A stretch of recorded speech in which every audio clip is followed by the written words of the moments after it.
Hey everyone, it's your girl Sanya. Welcome back to my YouTube channel. This video is centered around my workout routine. It is so simple that you don't even have to be at a gym at all by any means. I can do this at home, I can do this in the studio, I could do this in the middle of the park if I wanted to. If you like this video and want more videos based around my dance slash workout slash get fit life, because I'm not really that fit in reality, please let me know by leaving a comment down below or hitting that thumbs up showing this video some love. I always start off with 15 minutes of cardio at least. This ensures that my body is actually warm and ready to work before I move into my actual workout. The way I know that my body is warm is if I have a thin layer of sweat after my cardio. I do not begin doing anything else until I feel that sweat. As you can see, my body glistening right here. After cardio, I usually move into abs and core because it is my least favorite type of workout. I'm just doing a standard ab sequence that you would see in any dance class with 8 reps of each type of crunch. So in the center 8, one leg up 8, other leg up 8, etc., etc. The only thing that gets me through these ab sequences is honestly music. If you can find a great song that will keep you going and you can do your workout to the beat, it honestly passes by so much faster. Right now I'm listening to It's an Album by 21 Savage, so the beats had me going. At the end of my crunches, I always do leg raises, and I make sure I hold at the bottom with as much control as I can before lifting back up.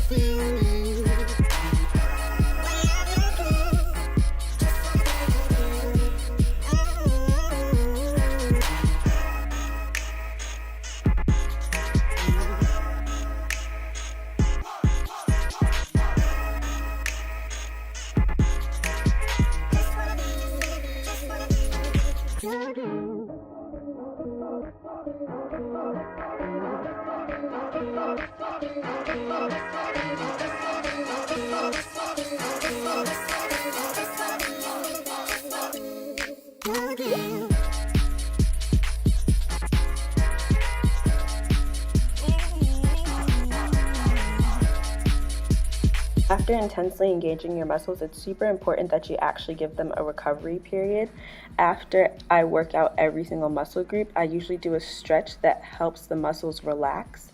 After abs and core, I move into working my booty. Here I am doing some hydrants and donkey kicks, making sure to pulse and squeeze a little bit at the top to really ensure that you're working those muscles.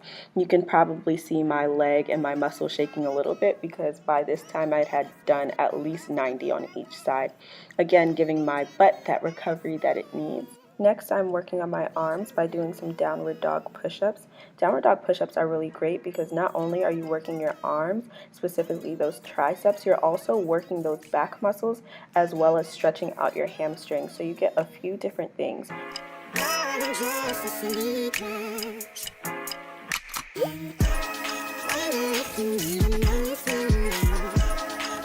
Traditionally, people think of your core as your front side, but your core really encapsulates your whole thoracic area. Planks are a great way to ensure a strengthened core both in the front side of your body and the back side of your body. You're probably thinking, okay, you did cardio already, why are you doing it again? This is because I'm actually about to move into some stretching sequences, and it's so important that your body is warm before you're stretching. It's true that the workout that I've done before this would probably have helped warm my body up a little bit more, but it's also tensed my muscles a bit because those exercises were building muscles, not necessarily relaxing them. Stretching is meant to relax the muscles, so you want to make sure that they have their best chance. These kind of cardio activities actually help shake your muscles out a little bit and work some other ones that you might not have used before, like the quads, like the calves, and things like that.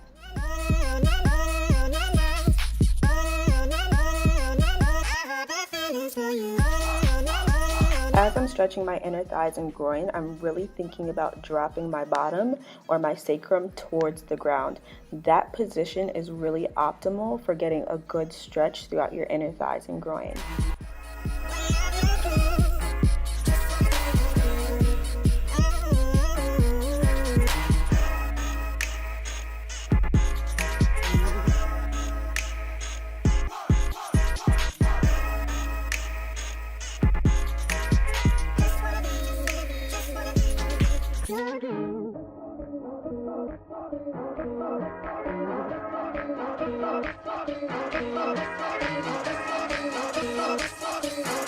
As I'm pulling my arms through, again, I'm thinking of dropping that sacrum towards the ground to try and get my bottom in a straight line with my knees.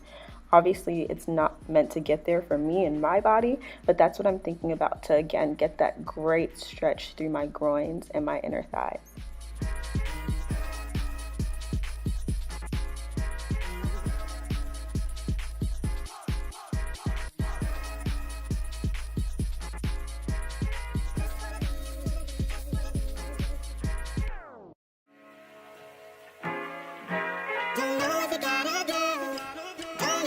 Now that we built all that strength in our core, we're going to use it throughout this flat back series.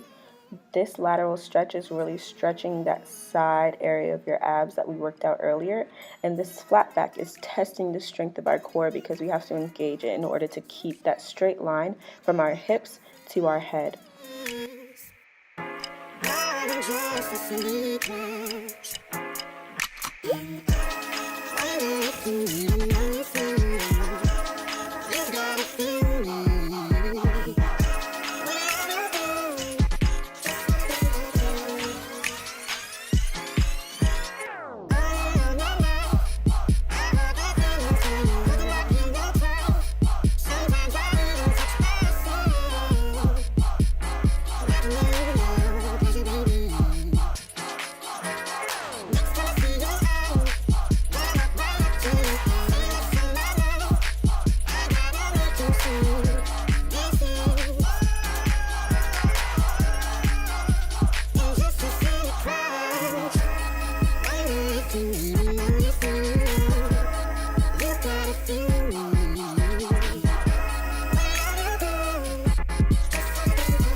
Notice that I focus a lot on my hip flexors, inner thighs, and groin while stretching, and that's because I've actually endured a few injuries due to improper stretching of that area.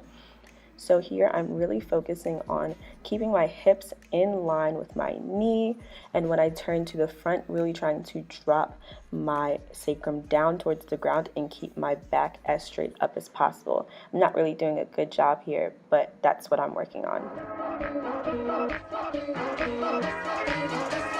As I move through second from lunge to lunge, I'm really trying to stay in one line. I should not be going up and over like a rainbow, but really just skating on one parallel plane.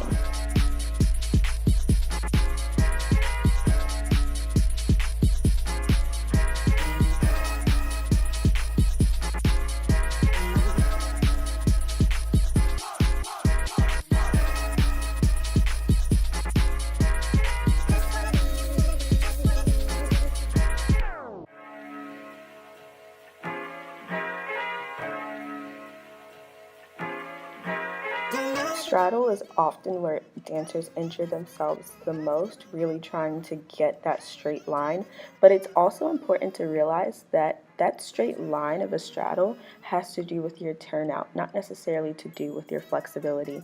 So here I'm really concentrating on sitting up, extending my sacrum down, and extending my head up while doing these stretches. So you'll see that I actually favor my right side when I'm going towards it. What I'm really trying to do is turn that left hip under so that it's still pulling down just as much as it's pulling down on the right side. Moving into a middle stretch by trying to keep my back straight and keep my elbows on the ground, knees pointing towards the sky, and flexing my feet for a deeper stretch.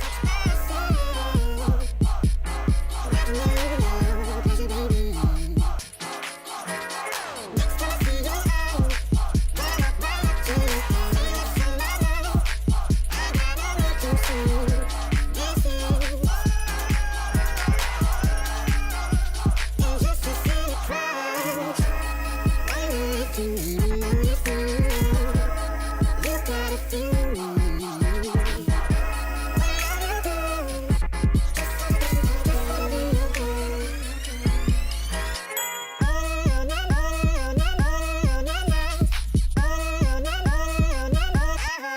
Fitting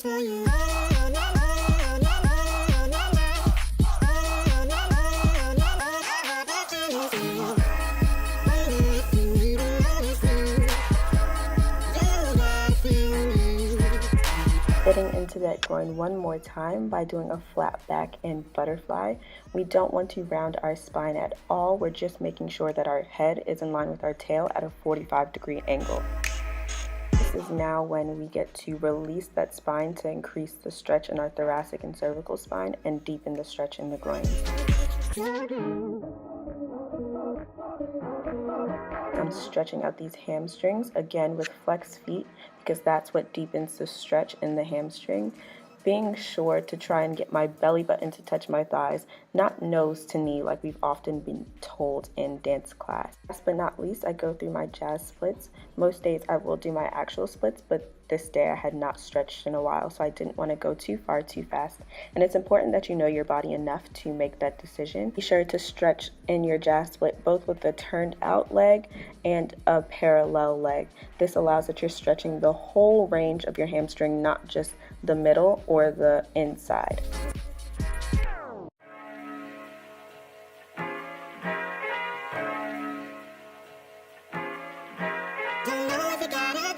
That's it for my workout routine. I really hope that you guys enjoyed this video. Again, if you would like to see more videos like this in the future, like or comment down below. And of course, as always, be sure to subscribe, and I will see you in my next one. Bye.